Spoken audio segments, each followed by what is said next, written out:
Anahata and I are AI researchers at Intel Labs, and today we're going to be showcasing BLOOMZ running on 8 Habana Gaudi2 accelerators on the Intel Developer Cloud.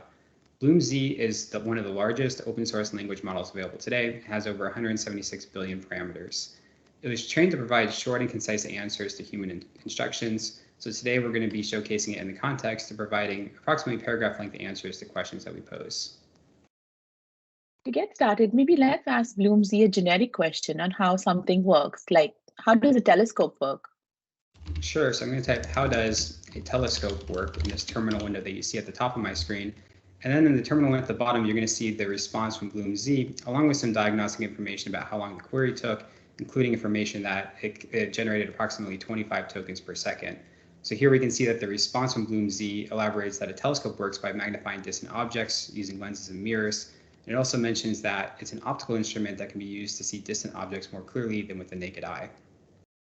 That seems pretty accurate. Maybe let's ask BLOOMZ something more technical, like what is the k-means algorithm? Sure, so I'll ask, what is k-means clustering? And after about a second, you're going to see the response from BLOOMZ at the bottom saying that it's an unsupervised learning algorithm that partitions observations into a user-specified number of clusters, and that each observation belongs to the cluster with the nearest mean. So I think that's a pretty accurate description of k-means. Maybe we can ask about another machine learning algorithm, such as what is a random forest? So we're going to see the response from BLOOMZ is that a random forest is an ensemble of decision trees that are trained on different subsets of the data, and then use averaging to improve its prediction accuracy, and that these can be used for classification or regression problems. Those were pretty impressive.